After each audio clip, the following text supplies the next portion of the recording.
ద్రవ జీవామృతం మనకి ఏదైతే గోమూత్రం గోమయం ఇవన్నీ అవసరం పడతాయో ఆల్రెడీ అందరూ మాన్యువల్గా చేస్తున్నారు. సో ఇందులో ఒకటి ఏంటంటే ప్యూర్ కౌ యూరిన్ దొరకడం అనేది. ఎందుకంటే అక్కడ జరుగుతుంది ఏంటంటే మామూలుగా వాళ్ళు పట్టుకోవాల్సి వస్తుంటుంది బకెట్తో పాటు. రెండవది ఇది తయారు చేసే దాంట్లో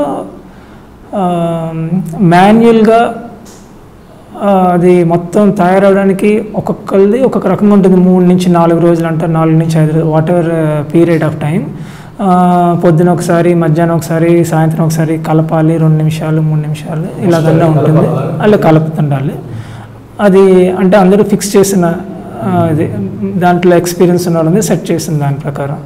అండ్ దీంట్లో వాళ్ళు ఆల్రెడీ అంత రెసిపీ లాగా ఫిక్స్ అయి ఉంది. ఇన్ని లీటర్లకి నీళ్ళకి ఎంత కౌ యూరిన్ వేయాలి, ఎంత కౌ డంగ్ వాడాలి, ఎంత బెల్లం వాడాలి, ఎంత పిండి వాడాలి, అంత డిఫైన్ అయిపోయింది. ఇందులో మనం చేస్తున్నది కొత్తగా ఏం లేదు, ఇదంతా ఆల్రెడీ డిఫైన్. మేము ఇప్పుడు ఏం చూసామంటే అందులో ఉన్న ఏదైతే శ్రమ ఉంది, ఎక్కడైతే కష్టం ఉందని దాంట్లో 2 ఇంటర్వెన్షన్స్ మేము చేసాము. ఏంటంటే ఒక విలేజ్లో నాటు గోవులు ఉన్న రైతులతోటి ఒక 8-10 మంది రైతులతోటి మాట్లాడుకొని ఎవరైతే ఇంట్రెస్ట్ ఉన్నారో వాళ్ళు కౌ షెడ్స్ అన్నిటినీ కనెక్ట్ చేస్తూ ఒక చోటికి ఆ యూరిన్ అంతా ఆటోమేటిక్గా పైప్ లైన్ ద్వారా వచ్చేస్తుంది గ్రావిటీలో.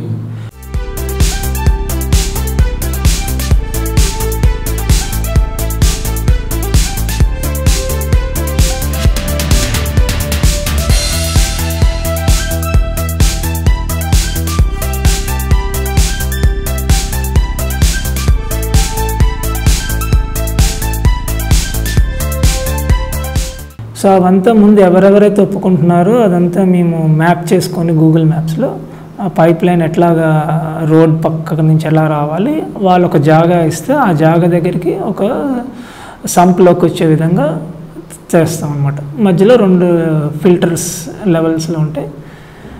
వాళ్ళు ఆ కౌ షెడ్ని కొంచెం గచ్చు చేసుకోవాలి మామూలుగా ఉండకుండా. ఇవన్నీ కొన్ని జాగ్రత్తలు తీసుకుంటే మనకి ప్యూర్ కౌ యూరిన్ ఆటోమేటిక్గా వచ్చేస్తుంటుంది. ఇక్కడి నుంచి వచ్చిన తర్వాత ఇప్పుడు మాన్యువల్గా ఏదైతే చేయాలనే దాంట్లో ఆల్రెడీ కొంతమంది మెకానిజమ్స్ కొన్ని ఆల్రెడీ చేశారు. ఆ మెకానిజం ఏంటంటే ఒక ట్యాంక్, అది 1000 లీటర్ల ట్యాంక్ అవనండి, 2000 లీటర్ల ట్యాంక్ అవని ఒకదానికి ఒకటే వాడాలి, అవసరం పడుతుంది. అండ్ అందులో ప్రతిసారి క్లీనింగ్ అది చేయడానికి కొన్ని ఇబ్బందులు ఉన్నాయి, తీయడం పెట్టడం ఇలాంటివన్నీ. సో ఇప్పుడు మేము తయారు చేసిన విధానంలో ఏంటంటే మినిమం 2-3 ట్యాంకులకి ఒక సెటప్ నుంచే మనం ఈ జీవామృతం తయారు చేసే కంట్రోల్ జరుగుతుంది.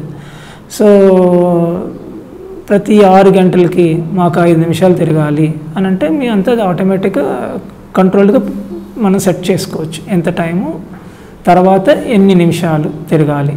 ఇదంతా సోలార్ అండ్ బ్యాటరీ. ఎందుకంటే ఇది 4-5 రోజులు రన్ అవ్వాలంటే సాయంత్రాలు సన్ ఉండదు కాబట్టి ఆ టైంలో ఎక్విప్మెంట్కి బ్యాటరీ బ్యాకప్ తోటి రన్ అవుతుంటుంది. అండ్ ఇక్కడ కూడా ఏంటంటే మామూలుగా ఆ సెటప్ అంతలో పేడ ఇవన్నీ అందులో వేసేస్తే డ్రమ్ లోపల క్లీన్ చేసుకోవడానికి కూడా వాళ్ళకి తర్వాత చాలా కష్టం అవుతుంది. సో మేము దానికి టీ స్ట్రైనర్ ఎలాగ ఉంటుందో వడగట్టేది అలాంటి సెటప్ ఒకటి పెద్ద తయారు చేసి అందులో వేయడం వల్ల చెత్త అంతా మ్యాక్సిమం పనికిరాదు. అంటే ఆ సైకిల్ అయిపోయిన తర్వాత వాళ్ళు చాలా ఈజీగా తీసేసి క్లీన్ చేసుకోవడానికి లోపల సెటిల్ అయితే చాలా తక్కువ ఉంటుంది. ఇలా ఫిజికల్గా ఎక్కడ ఒక మనిషి మానిటర్ చేయాలి శ్రమ అనేది అలాగ కొన్ని విధాలుగా తగ్గించడం జరిగిందనమాట. ఇవి కూడా Anantapur side, Kadiri Madanapalle side 2 already పెట్టాం. ఇటు side Srikakulam side, Araku Paderu side కూడా కొన్ని పెట్టడం జరిగింది. సో ఇప్పటి వరకు అంటే మనకి దాని నుంచి ఏమీ కంప్లైంట్ రాలేదు. వాళ్ళు రైతులు తీసుకెళ్తున్నారు, అంటే కొంతమంది క్యాన్లో తీసుకెళ్తున్నారు, కొంతమంది ఆటోలో వచ్చి, కొంతమంది 200 లీటర్లు ముందే అలా బుక్ చేసుకోవడం అలా జరుగుతుంది. కాకపోతే ఇంకా అవేర్నెస్